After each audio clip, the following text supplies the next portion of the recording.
انتہائی دکھ کے ساتھ مجھے آپ کو خبر دینی ہے.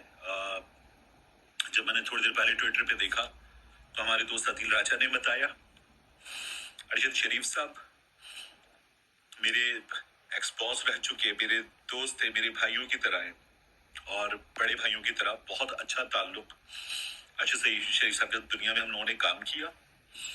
پھر رابطہ رہا، بات ہوئی، ٹویٹر کے ذریعے بات ہوئی، فون پر بات ہوتی تھی، سوشل میڈیا کے ذریعے بات ہوتی تھی ارشد صاحب سے. اور پھر گزشتہ برس اگست میں جب صدیق جان کی اور ارشد شریف صاحب کی وہاں پر لڑائی ہوئی تھی تو اس موقع پر میں موجود تھا. مجھ سے سب کہہ رہے تھے کہ آپ کو صدیق جان کی مدد کرتے ہوئے ارشد صاحب کو، عدیل راجہ کو، ان کو روکنا چاہیے تھا، آپ کو ہاتھ اٹھانا چاہیے تھا، آپ کو صدیق کی مدد کرنی چاہیے تھی، صدیق کو پٹنے سے بچانا چاہیے تھا. وہ میں نے کوشش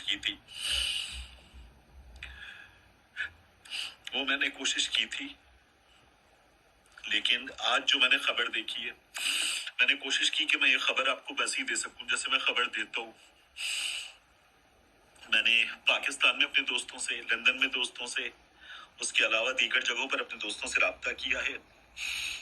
اس خبر کو ٹویٹر پہ پڑھنے کے بعد ارشد صاحب کی فیملی سے رابطہ کرنے کی کوشش کی، ان سے رابطہ نہیں ہوا لیکن دوستوں سے رابطہ ہوا ہے.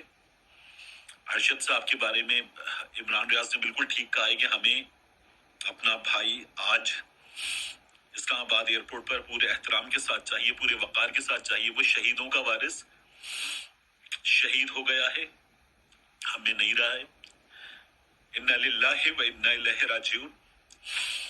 لیکن ارشد شریف ایک شریف انسان، ایک بہترین انسان، ایک کمیٹڈ ڈیڈیکیٹڈ انسان، وہ ڈیزرو نہیں کرتا تھا کہ وہ ایسے جائے.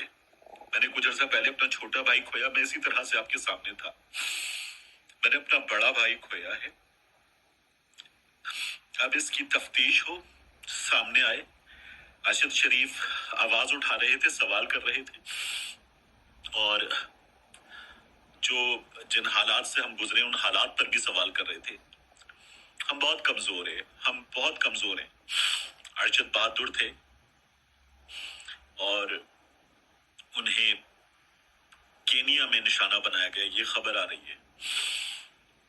یہ سب جس انداز میں ہوا ہے، میں کیا بات کروں.